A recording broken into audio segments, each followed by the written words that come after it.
fait un physicien, je pense que je suis le seul, hein. Enfin, je ne sais pas, mais s'il y en a d'autres dans la salle, ils peuvent lever, ou elles peuvent lever. Ah, quand même, ok, bon. Euh, donc, que fait un physicien ici? Donc, je vais vous raconter la petite histoire dès qu'on aura enfin, Il arrive. donc, j'ai publié un bouquin en 2018, donc, qui s'appelait Pourquoi la société ne se laisse pas mettre en équation. Ben voilà, on y est. Donc je viens de la physique il y a pas mal de temps déjà et je suis passé par un labo d'économie puis j'ai pas mal travaillé avec les sociologues et donc j'ai plus, disons, basculé du côté analyse de la modélisation. Donc je continue à faire un peu de la modélisation de la société avec des données et avec voilà, mes équations et justement, alors voilà, et donc, en discutant après la publication de ce livre, sur lequel je ne vais vraiment pas beaucoup revenir, parce que ce n'est pas le but aujourd'hui, les gens me disaient, bon, ça sent quand même un peu le vieux physicien dans le formol de parler d'équations. Aujourd'hui, il faut parler d'algorithmes, évidemment. Et donc, c'est ça qui m'a fait passer, on va dire, disons, m'intéresser aux algorithmes, ce qui n'est pas dans la nature de base des physiciens. Et c'est là que j'ai fait une découverte, on va dire, sur un texte, et c'est ça que je vais vous montrer avant de parler quand même un petit peu des limites. Alors j'aimerais bien arriver à voir aussi l'image là-dessus, mais bon, tant pis. Parce que, attends. Ah ok, ça marche. Donc, mais ça marche. Ouais, ok. Donc, je résume très rapidement, là, disons, là, pourquoi la société ne se laisse pas mettre en équation, alors qu'on va dire que la nature se laisse mettre en équation pour aller vite, évidemment. Je suis très schématique. Et on va dire il y a des arguments techniques du style complexité de la causalité sociale, parce qu'il y a énormément de variables, énormément l'hétérogénéité des humains. Alors, c'est en partie vrai en physique aussi, si vous pensez au modèle météo, mais en gros, en physique, la méthode analytique a l'air de pas trop mal marcher. Du style, vous isolez les différentes causes, vous étudiez chaque cause séparément dans les labos, et ensuite vous pouvez rassembler les choses parce que l'effet d'une cause est relativement indépendant du contexte, enfin dans pas mal de situations en physique, ce qui a l'air d'être moins le cas en sciences sociales. Et puis surtout, il n'y a pas ces relations stables qui sont quand même la base de la physique, et notamment les modèles météo. Si ça marche malgré l'énorme quantité de variables, une des raisons, c'est qu'on a des relations stables du style conservation de l'énergie, conservation du moment, qui permettent de construire une sorte de charpente qui évite que le système parte vraiment n'importe où au niveau des prédictions. D'accord. Et ça, on n'a pas de relation de ce style-là en sciences sociales, ou en tout cas, on n'en a pas découvert. Donc voilà, donc ça, c'est des côtés un peu techniques, et puis il y a des côtés politiques sur lesquels je reviendrai vraiment à la fin, qui sont évidemment que modéliser des humains ou des atomes, c'est évidemment pas la même chose, et que, en gros, la physique devient pertinente, et les équations de la physique deviennent pertinentes lorsque on a dompté le monde dans les laboratoires, en gros, c'est-à-dire purifier, simplifier, voilà. Et en gros, il faudrait faire la même chose pour les humains si on voulait avoir la même approche. Je vais évidemment super vite, on pourra en discuter si vous voulez. Et donc, comme on me disait, voilà, équation, c'est vieux, et donc aujourd'hui, c'est des algorithmes. Et donc, j'ai commencé à m'intéresser à ces algorithmes, et donc j'ai suivi le conseil d'une collègue historienne des sciences qui m'a dit qu'il faut toujours aller aux articles originaux, ce qu'on n'a jamais d'habitude de faire en physique. Personne, je pense qu'il n'y a pas beaucoup de physiciens qui ont lu Newton ou Galilée. Et donc, c'est ce qui a donné lieu à ce petit livre-là qui est sorti il y a 6 mois. Et donc, qu'est-ce qui a été à l'origine de ça? C'est que j'ai commencé à lire l'article de Rosenblatt. Donc, je ne connaissais rien à l'IA, donc vous allez le voir abondamment dans ce que je vais vous raconter. Donc, je ne suis ni informaticien ni philosophe, et donc, mais les physiciens n'ont peur de rien, comme vous le savez. Et donc, je vais quand même me permettre certaines remarques, et voilà, on verra si c'est stimulant ou pas. En tout cas, disons, le fait de départ, c'est que Rosenblatt, quand il décrit le perceptron, dit que parmi les sources, disons, qui l'ont le plus inspiré, on trouve évidemment Hebb, HB, il y a von Neumann aussi, mais il y a Hayek. Alors, je suis physicien, mais je viens d'Amérique latine et j'étais sensible, on va dire, aux questions de dictature en Amérique latine, et Hayek me disait quelque chose comme il y avait un Hayek aussi, un autre Hayek probablement, qui avait défendu Pinochet en disant que c'était mieux d'avoir un dictateur qui respectait les marchés plutôt qu'un gouvernement démocratique qui ne respectait pas les marchés. Mais évidemment, étant dans le contexte perceptron, je ne voyais pas, enfin évidemment c'était un homonyme.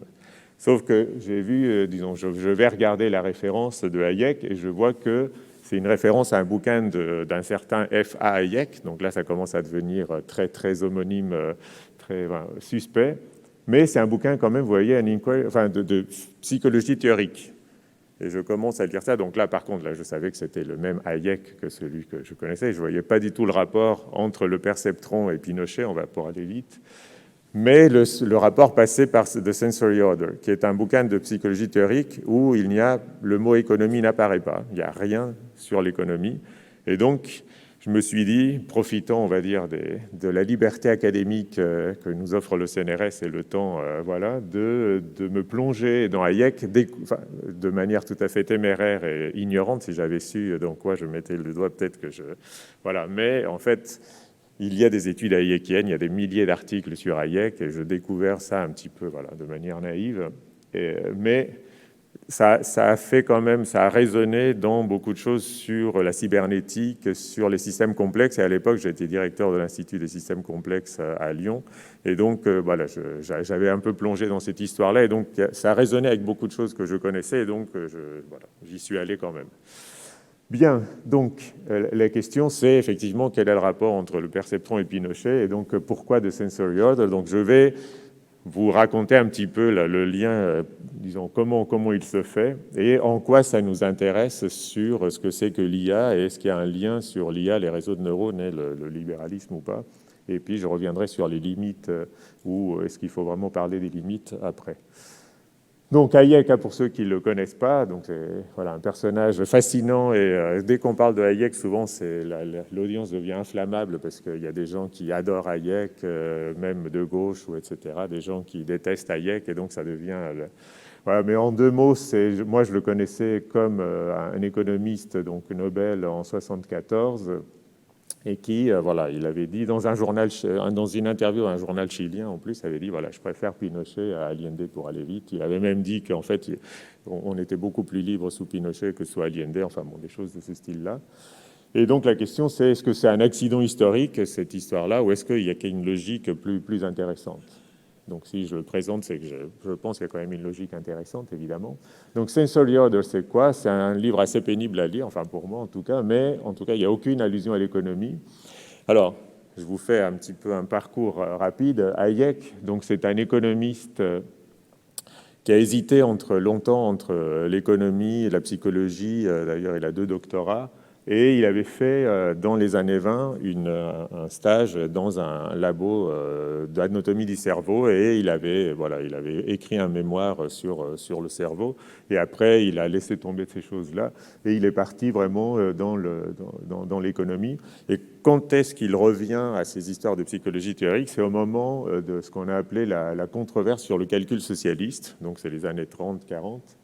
Et en gros, ce qu'on fait, c'est les économistes classiques, c'est-à-dire la théorie néoclassique, montrent, pour aller vite, qu'une économie planifiée peut être au moins aussi performante qu'une économie standard avec des marchés, parce que, vous voyez, dans l'économie néoclassique, vous avez le commissaire-priseur de Walras, et si vous mettez l'État là-dedans, pour calculer les prix de manière centralisée, c'est au moins aussi efficace qu'avec des marchés. Et donc ça, à Hayek, ça ne lui plaît pas du tout.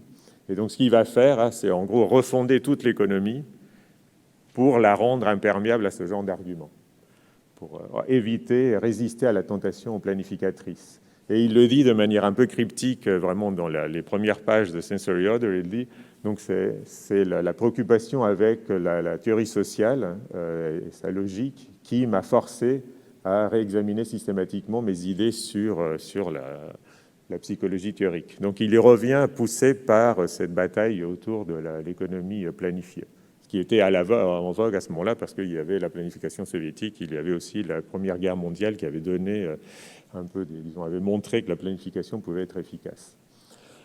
Donc, qu'est-ce que c'est que Sensory Order? Eh bien, c'est comment est-ce qu'on crée un ordre sensoriel à partir de l'ordre du monde, et de l'ordre physique, si vous voulez. Donc, je vais aussi très vite, je suis désolé pour les gens spécialistes du domaine, mais en gros, comment est-ce que notre cerveau construit une carte du monde en reproduisant des relations stables que nous donne notre expérience? Vous coupez avec un couteau, il y a la douleur en même temps, on perçoit à la fois les deux, en gros ça excite les neurones des deux, disons, reliés à ces deux sensations-là, et le cerveau va les associer en associant, en renforçant les connexions entre les neurones qui s'activent simultanément.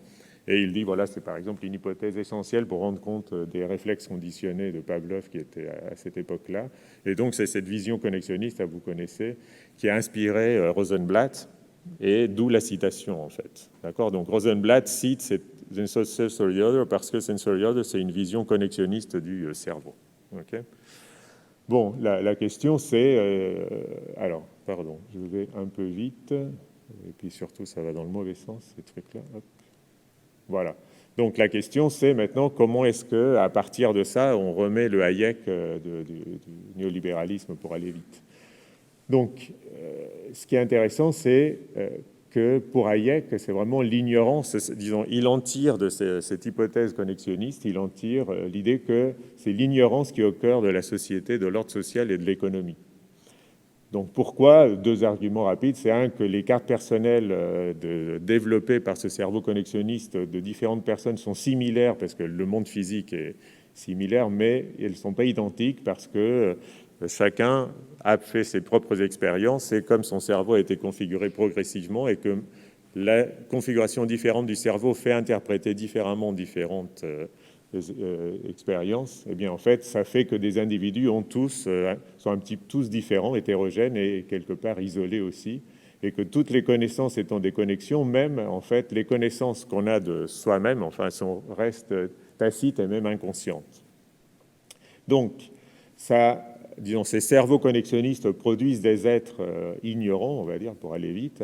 Et donc, comment est-ce que ces êtres ignorants peuvent-ils se coordonner pour créer un ordre social efficace? Donc là, il y a deux points à discuter. Un, c'est une critique donc de l'économie néoclassique qui, en gros, part d'un individu rationnel et omniscient. Et donc, les individus ne sont pas du tout comme ça, dit Hayek. Donc, comment cette dispersion d'informations va rendre la planification centralisée et l'économie néoclassique peu crédible, d'accord? Parce que toutes deux ont besoin de connaissances explicites. Ok, donc ça c'est, et on va voir cette première partie, on va dire, de Hayek est quelque chose qui est toujours intéressant aujourd'hui, et c'est une bonne critique, y compris sur des aspects d'IA et de calculabilité. En revanche, là où Hayek, à mon avis, dérape, c'est qu'il dit, dans ce contexte de guerre froide, il ne faut pas l'oublier, effectivement, il va dire, non seulement mon cerveau connexionniste me permet, en gros, de critiquer et de détruire l'économie néoclassique, mais ça me permet aussi de justifier, de légitimer une autre forme d'économie et de marché, en fait, et que, en gros, ce qu'il faut faire, c'est que les humains se soumettent au marché qui sont meilleurs que toute autre alternative pour coordonner la société, et c'est là où ça devient, disons, où il fait le lien avec Pinochet, pour aller vite. Okay.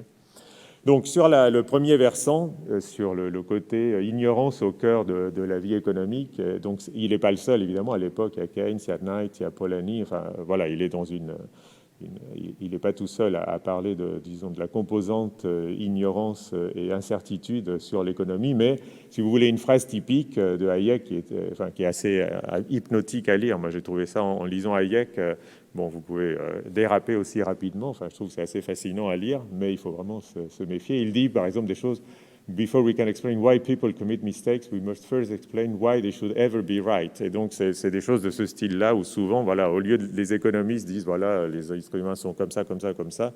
Et donc, ils présupposent plein de choses. Et Hayek fait des critiques très justes sur, en fait, pourquoi est-ce qu'on va supposer ça?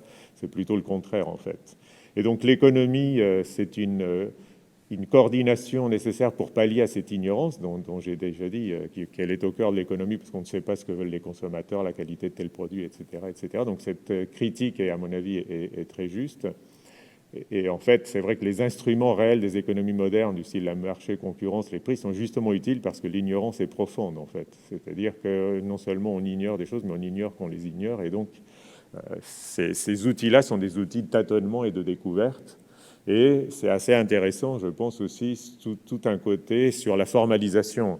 Alors d'un côté, lire Hayek, c'était assez fascinant, mais ça me donnait envie de revenir en physique parce que c'est un peu énervant, c'est toujours très flou quelque part, c'est toujours, il y a pas de modèle, enfin c'est pas un économiste au sens où il va faire des modèles formels, et donc il est toujours un peu fuyant, quoi. On n'arrive pas à le coincer facilement, donc ça c'est un peu énervant, mais en même temps c'est intéressant parce que il y a un article de Butke et d'O'Donnell qui est vraiment très intéressant sur les critiques qu'on fait à Hayek, comme quoi il formalisait pas assez. En fait, c'est une mauvaise critique, effectivement, parce que c'est pas que la théorie de Hayek est informelle parce qu'elle est trop fuzzy, et qu'on ne peut pas la traduire dans une théorie formelle, mais c'est que en fait, c'est un problème de la théorie formelle. Et la théorie formelle, elle n'arrive pas à capturer certaines choses comme l'ignorance, justement. Il y a une sorte de limitation intrinsèque du formalisme à capturer des choses comme l'ignorance profonde, et que c'est plutôt le langage informel qui est meilleur pour faire ça, quoi.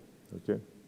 Mais du coup, aussi, ce qui ça fait, c'est que quand Hayek dit le marché est meilleur que toute autre chose, évidemment, il n'a pas les outils pour le démontrer, et donc c'est bon, voilà. Bien, donc je passe rapidement là-dessus. Donc je vous donne quand même l'idée de la solution disons de la coordination sociale de ces êtres un petit peu imparfaits. Eh bien, alors c'est un peu compliqué. J'ai mis longtemps à comprendre ce truc-là. C'est pas bon. En fait, il y a une sorte de double ordre spontané de Hayek. Pour lui, le marché, c'est un double ordre spontané. Alors, c'est pas vraiment au cœur de l'IA, donc je vais aller un peu vite, mais en gros, les règles du marché, vous voyez, c'est des règles de comment les prix vont nous guider nos actions et comment les prix sont formés par l'offre et la demande, des choses comme ça. Alors, Hayek ne rentre jamais dans le détail de ce que c'est que les marchés, ni des marchés concrets. Le marché, c'est un truc avec un grand M idéalisé, divin, enfin...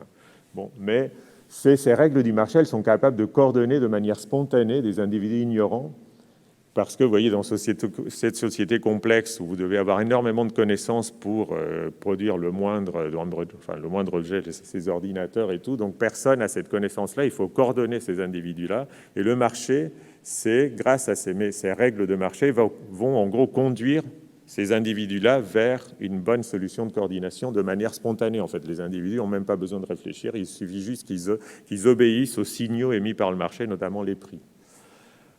D'accord. Donc, il y a un premier niveau d'ordre spontané, d'efficacité du marché à conduire spontanément les gens vers, pas un optimum, il ne dit pas comme ça, mais un truc efficace en tout cas. Mais la question qu'on peut se poser, c'est ces règles du marché, elles viennent d'où? D'accord. Et il dit, là, il y a un autre ordre spontané, c'est-à-dire c'est pas des gens qui... En fait, les gens sont trop bêtes, pour aller vite, pour créer des règles du marché. Ces règles elles-mêmes, elles ont émergé spontanément d'un mécanisme différent. Donc, il y a un mécanisme du style d'évolution darwinienne. En gros, les gens émettent des règles un peu bêtement comme ça, sans trop savoir à quoi ça va servir. Et puis, celles qui sont bonnes, elles vont être sélectionnées parce que les groupes qui les ont choisis, pour de bonnes ou mauvaises raisons, vont être sélectionnés parce qu'ils vont prospérer. Donc, il fait du darwinisme social pour aller vite. Voilà, et donc cet ordre complexe, qui est bien important de comprendre, c'est que cet ordre spontané qui est créé est bien plus complexe que ce que les humains, sauf Hayek éventuellement, peuvent concevoir et comprendre en fait. D'accord. Et donc ça nous dépasse complètement et c'est bien plus efficace que tout ce qu'on pourrait imaginer et concevoir. Et donc il faut le respecter aussi. D'accord. Ça nous dépasse et il faut se soumettre à, ça vient de là. Donc ça a une légitimité plus forte que les règles émises par les gouvernements, même démocratiques. Alors, on pourrait passer longtemps sur est-ce que ça tient la route, ces trucs-là. Enfin, ça ne tient pas du tout la route, l'évolution darwinienne, à mon avis, mais bon, on n'a pas trop le temps de discuter de ça. Évidemment, l'évolution n'est pas un progrès, et puis quand vous regardez l'évolution biologique, ça vous mène à une diversité incroyable de formes de vie adaptées à des niches différentes, et pas du tout à une solution unique qui serait la meilleure. Voilà. Donc je passe. Et donc pour résumer un petit peu l'approche de Hayek, il le fait très bien il a 3 phrases dans un bouquin qui a été publié 25 ans après, donc The Sensory Order. Je ne vois pas ce qu'il y a écrit, mais c'est quoi? Ok, ça marche. Donc quel est le parallèle? Donc j'y reviens maintenant. Donc entre le cerveau et les marchés, pour Hayek, le parallèle est très profond parce que les deux sont des formes d'organisation qui permettent, donc qui viennent d'un ordre, disons, qui viennent spontanément. Donc le cerveau, c'est l'évolution biologique qui qu'il a créés, et les marchés, c'est voilà, l'évolution sociale qui les a créés, et c'est des ordres spontanés qui permettent d'apprivoiser un monde qui est supposé complexe. D'accord ? Vous voyez, Hayek a une vision réaliste, entre guillemets, du monde, de la complexité du monde, enfin, jusqu'à un certain point. Et il résume ça très bien. Il dit, voilà, dans les deux cas, nous avons affaire à des phénomènes complexes dans lesquels il faut trouver une méthode pour utiliser de la connaissance très éparpillée. D'accord, c'est ça la complexité. C'est pas quelques symboles qui vont résumer ou quelques lois qu'il faut trouver. C'est vraiment des connaissances très éparpillées et donc implicites, voilà, tacites. Le point essentiel, c'est que chaque membre, qu'il s'agisse des neurones ou des acheteurs ou des vendeurs sur les marchés, est induit à faire ce qui, dans les circonstances totales, va être bénéfique pour le système. Vous voyez, on va induire le comportement de chacun des membres pour que globalement, collectivement, il soit bénéfique pour le système. Donc chaque membre peut être utilisé pour servir des besoins sur lesquels il n'a pas d'idée en fait. Et donc ça marche très bien pour les neurones, si vous voulez, du cerveau ou pour les neurones artificiels. Effectivement, on va... Et donc je vais essayer de vous expliquer ces trois, enfin disons ce qu'il y a dans cette phrase. On peut en tirer trois choses. Première chose, alors bon, est-ce que cette idée de prendre au sérieux la complexité du monde, donc cette idée de connaissances très très dispersées, et donc l'apprivoiser par un ordre spontané, premier point. Deuxième point, est-ce que cette manière mène à quelque chose qui est bénéfique pour le système? Donc en gros, est-ce que les prix déterminés par les marchés sont efficaces du point de vue économique? Et puis le troisième point, c'est, vous voyez, on va induire et on va faire servir des besoins, et donc là, il faudrait, c'est Mirovski qui est un grand critique de Hayek et qui dit IA pour Hayek, c'est pas intelligence artificielle, mais ignorance artificielle, parce qu'en gros, il postule une ignorance des agents à un point tel que ça lui permet de légitimer le marché comme unique manière de coordonner ces gens-là. Donc je passe vite ces trois points-là. Sur le premier point, je pense que c'est ça le cœur, on va dire, de l'analogie, et je pense que c'est intéressant ce que dit Hayek, c'est que vous voyez, quand vous faites de l'apprentissage, alors je ne sais pas s'il y a un laser là, ouais, peu importe. Quand vous faites de l'apprentissage avec les neurones, qu'est-ce que vous arrivez à faire? Eh bien, c'est si vous avez la bonne structure, évidemment, et si vous vous ébrouillez bien, vous allez pouvoir créer autour de chaque neurone une sorte de bulle qui est en gros les neurones qui sont connectés à votre neurone, et vous allez bien définir ces poids-là qui ensuite vont induire le bon fonctionnement du neurone qui va en gros se déclencher. Quand vous lui mettrez une image de chat, ça va vous dire c'est un chat. Et ça, c'est grâce à l'apprentissage, et effectivement, c'est spontané au sens où c'est grâce à cette somme de connaissances très dispersées que sont les images qui ont servi à l'apprentissage que vous êtes capable de créer cette petite bulle. Et Hayek dit c'est la même chose pour les marchés.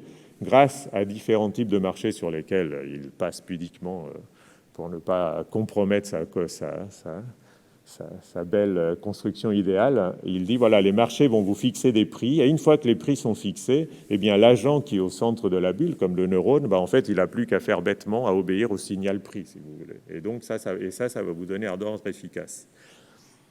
Donc, sauf que, évidemment, je ne rentre pas dans les détails, mais vous savez que c'est quand même bien plus compliqué que ça. Aussi bien pour l'apprentissage, il faut plein de conditions pour que ça marche, pour que votre fonction objective tienne la route, disons, soit bien satisfaite, et il faut plein de conditions pour que le marché soit efficace aussi. On pourra en discuter, mais c'est très critiquable. Mais quand même, ce qui est intéressant, c'est que cette métaphore de l'ordre spontané, alors je ne vais pas tout vous lire, mais on la retrouve, et si ça vous intéresse, on y reviendra, dans le discours du prix Nobel. Hayek dit, en gros, il ne faut pas essayer de construire la société comme un artisan façonne ces objets, mais plutôt favoriser la croissance de la société en leur fournissant l'environnement approprié à la manière d'un jardinier pour ses plantes.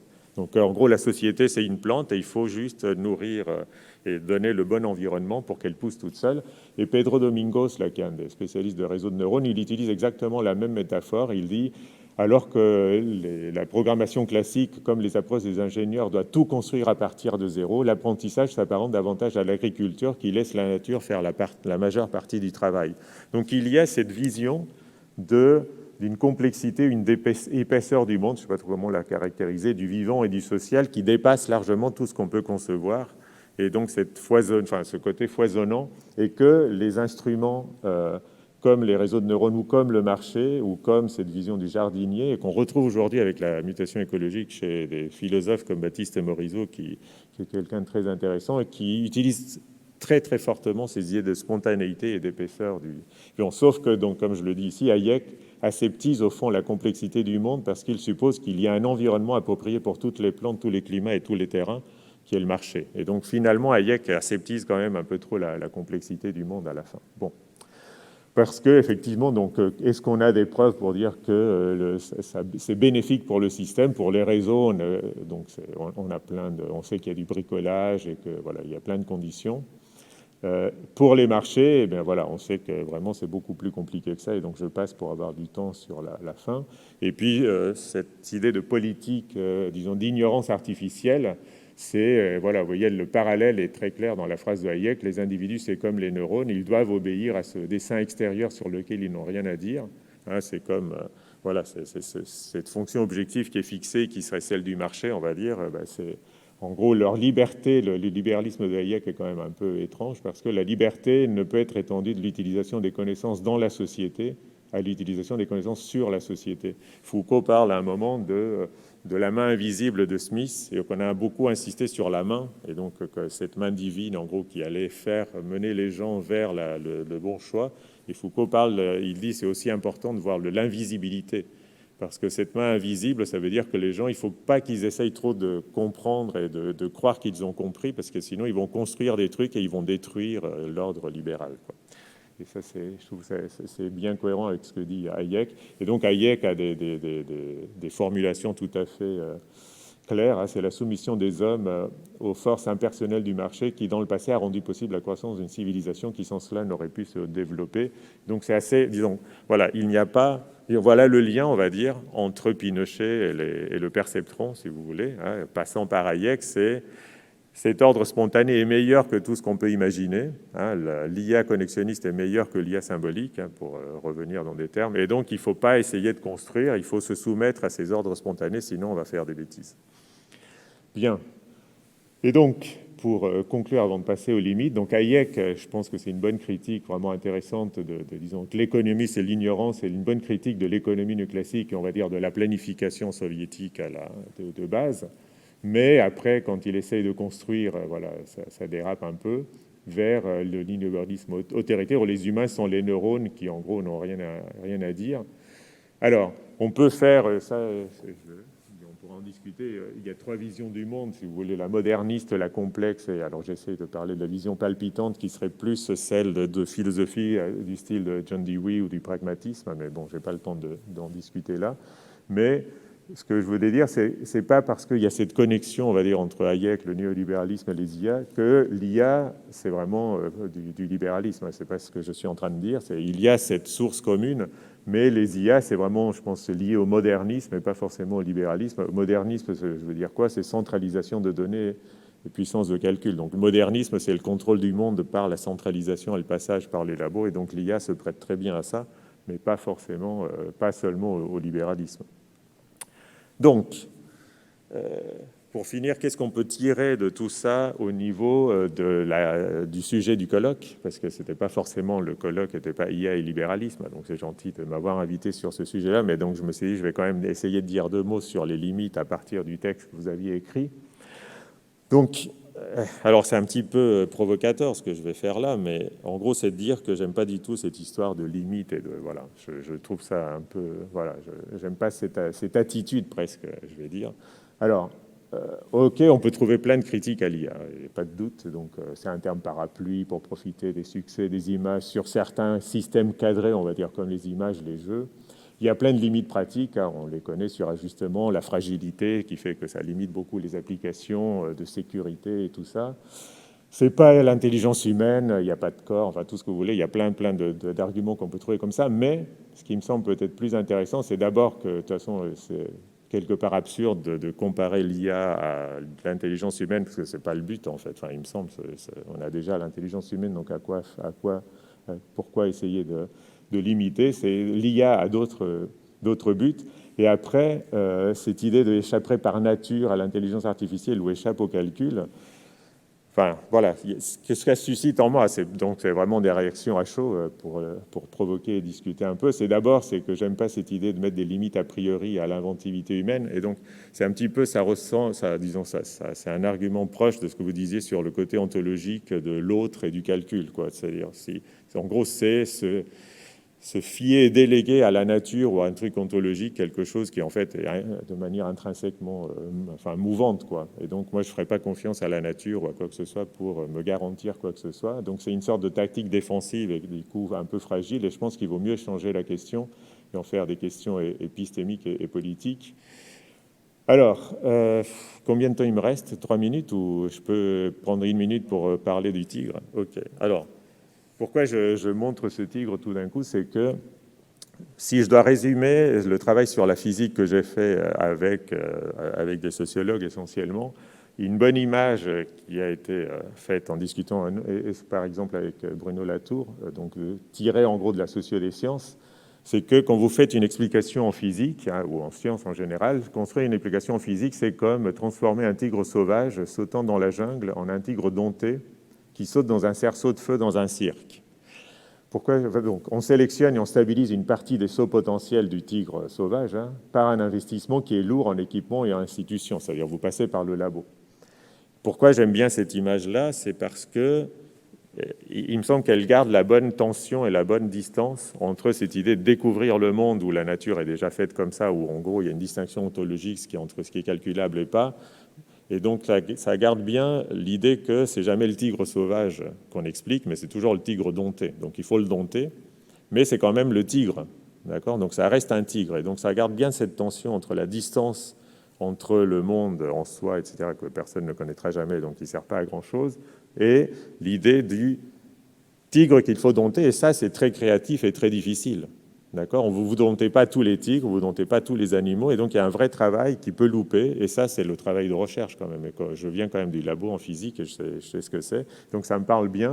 Donc vous voyez bien, c'est très différent de découvrir le monde aussi, parce que ça vous donne une certaine responsabilité. Découvrir le monde, vous n'avez pas de responsabilité, le monde, il est comme ça. Si vous devez dompter le tigre dans telle ou telle direction, vous avez une responsabilité sur dans quelle direction vous l'avez dompté. Et puis, ça vous fait penser aussi que le tigre, il a toujours envie de revenir sauter dans la jungle. Et donc, c'est pas parce qu'un jour, il a sauté dans le cerceau de feu que le jour d'après, dans le cirque, il va peut-être plus vouloir sauter. Et en physique, c'est pareil, en fait. C'est pas les systèmes que vous avez cru dompter, Fukushima, enfin bon, c'est pas... Voilà, ça reste toujours un peu sauvage quand même. Et donc, ça vous garde toujours cette distance. Vous n'avez jamais dompté complètement le monde. Alors, pourquoi j'utilise le tigre? C'est parce que, si vous admettez que la physique, c'est ça avec la matière, et si vous voulez formaliser des choses et faire des modèles sociaux, en gros, pour que ça marche un peu de la même manière, il faut dompter les humains et les transformer aussi. D'accord? Et donc, ça veut dire qu'au niveau épistémologique, il ne faut pas se réfugier. Il n'y aurait pas par nature des trucs qui ne seraient pas calculables. En fait, on n'en sait rien. C'est en construisant et en avançant qu'on rend des choses calculables. Et ça, c'est une transformation comme pour dompter le tigre, si vous voulez. C'est un travail lourd et nécessaire pour parfois rendre le monde calculable. Le monde n'est pas a priori ni calculable ni pas calculable. Enfin, je dirais a priori, il ne l'est pas, mais donc il faut un travail. Donc, il faut transformer le monde en données, ce qui est un mauvais terme, c'est Desrosières qui disait ça, c'est des obtenus ou des prises plutôt, qui à ce moment-là deviennent assimilables par le calcul, comme le passage par le labo rend la nature mathématisable, si vous voulez. Donc, certains animaux se laissent et d'autres domptés ou pas, voilà. Donc ça, je l'ai déjà dit. Et donc, bon, on pourra parler de John Dewey, c'est quelque chose qui est très ancien, donc ça a un siècle et tout ça, mais ça me trouve, j'ai découvert ça, alors c'est mon côté philosophe naïf, désolé, mais je trouve ça super, vraiment très, très intéressant. Et donc, j'en finis sur les limites, je conclus sur cette diapo-là, si vous voulez, c'est un côté un peu énervant et un peu presque pathétique, si je devais vraiment donner le fond de ma pensée et provoquer un peu. Ça m'a fait penser, en lisant, c'est un peu un dépit amoureux, quoi. C'est-à-dire, vous savez, quand vous aimez quelqu'un, et puis ce quelqu'un-là vous laisse, vous quitte, et donc vous commencez à lui trouver plein de défauts, en disant ouais, mais finalement, elle n'était pas si bien que ça, ou etc. Parce que il y a un dépit. Et je trouve que cette interrogation presque obsessionnelle sur les limites, est-ce que c'est pas une question qui est typique d'une Europe impuissante, en fait? Moi, je discute un peu avec des gens aux États-Unis, en Chine, et ils sont pas du tout dans la même attitude. Alors, on peut dire qu'ils font n'importe quoi avec, mais en tout cas, il y a un côté quand même un peu, voilà, vu qu'on ne peut pas en faire de l'IA parce qu'on n'a pas les entreprises pour le faire, ni la puissance, bah, on va se consacrer aux limites, quoi. Bon, donc je pousse un peu, mais voilà, il y a ça. Et ce que je voudrais quand même, vu d'un autre côté, on pourrait dire qu'avec la profonde mutation écologique dans laquelle on est engagé, le pilotage des sociétés, déjà, sont très complexes. IEC, je pense, est pertinent là-dessus, et ça ne va que devenir de plus en plus complexe. Si on doit piloter, limiter les émissions, etc., vous voyez, ça va devenir comme une énorme usine à gaz.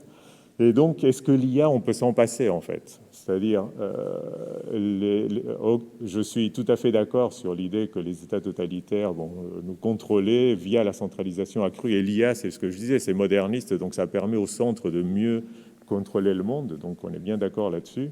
Donc, ce n'est pas un outil neutre, si vous voulez. Mais quand même, il me semble qu'on n'insiste pas assez sur le fait que, il me semble que le problème, c'est plus le politique et pas tellement le numérique. Et ce qu'il faudrait essayer de faire, c'est, à la façon européenne et pas chinoise et pas US, faire que le numérique puisse devenir un outil au service d'un projet commun et que le problème est plus un manque de projets collectifs pour faire face aux inégalités, à la catastrophe écologique, pour lesquels l'IA pourrait devenir un outil. C'est-à-dire, est-ce qu'on ne pourrait pas faire le pari que les potentiels émancipateurs de l'IA et d'autres outils numériques sont encore inexploités, qu'ils nous permettraient, par exemple, de créer des instruments de planification et de coordination qui seraient beaucoup plus riches que les marchés et qui travaillent juste sur les prix, alors que l'IA pourrait générer, d'ailleurs Amazon et les autres les utilisent, ce truc beaucoup plus multidimensionnel pour coordonner. Et donc, je vois une sorte de tension qui n'est pas drôle du tout, mais c'est en gros, soit on renonce à l'IA, au numérique et au modernisme, et on va vers une planète à 1 million d'humains, parce que ça aura pété de partout pour aller vite. Et donc, si on veut essayer d'aller vers l'autre attracteur, qui est une Terre où on reste à 10 milliards d'humains, ben, je ne vois pas comment on peut se passer du côté moderniste, avec toute la tension et de danger que ça implique de donner cet outil-là et de l'approfondir. Donc voilà, disons que c'est ça qui me travaille et qui m'inquiète plus que les limites de l'IA qui seront de toute façon pas fixées par nature et qu'on éprouvera en avançant, quoi.